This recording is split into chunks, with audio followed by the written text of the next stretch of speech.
In this video, we're going to look at how to strengthen your immune system. With regards to COVID-19, why do some patients develop life-threatening symptoms and others are asymptomatic? Some people who are infected produce powerful immune responses, and yet others do not. As of early April 2020, scientists do not know how long immunity to this virus may last. Now let's look at this from an integrative medicine perspective. Are there any factors that can make an individual more susceptible to getting sick?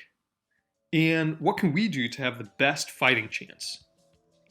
Let's first establish that so far our best strategy is social distancing, and if you do go out in public, please wear a mask. There's too many YouTubers out there promoting magic solutions for immunity. Next, remember that no matter how much you strengthen your immune system may simply not be trained to recognize the novel coronavirus yet. Viruses can be removed from the body by antibodies before they get the chance to infect a cell.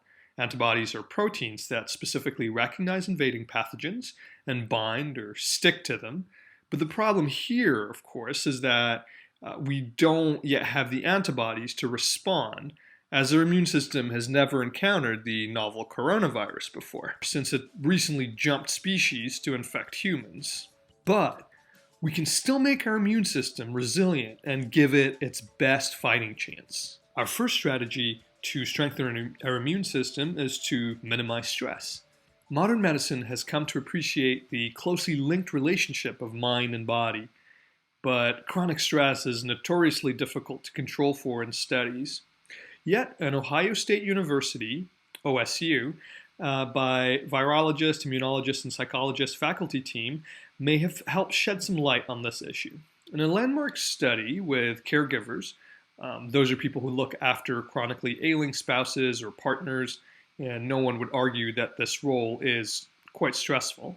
So in this experiment, the researchers administered flu vaccines to the caregivers and control subjects and compared the numbers of antibodies, those are the proteins involved in immune reactions, that the two groups produced in response to this vaccine. Only 38% of the caregivers produced what is considered an adequate antibody response compared to 66% of their relaxed counterparts, suggesting that the caregivers' immune systems weren't doing their jobs very well and that the stress of caregiving ultimately put them at an increased risk of infection. So, takeaway number one, manage your stress levels. Might I suggest some deep breathing exercises to achieve this? Takeaway number two, get your Z's. Get your sleep. This may seem like a no-brainer, but without sufficient sleep, your body makes fewer cytokines. There's a type of protein that targets infection and inflammation, effectively creating an immune response. Now, cytokines are produced and released during sleep. This compounds the deficit if you skimp on sleep. Chronic sleep loss even makes the flu vaccine less effective by reducing your body's ability to respond. Takeaway number three, use Chinese herbal medicine. As discussed in a previous video, the classics of Chinese medicine catalog the herbal formulas used to prevent infectious diseases. And modern integrative hospitals in China are creating new formulas to deal with new threats. As physicians of Chinese medicine, we have the agility to respond to new diseases since we treat collections of signs and symptoms.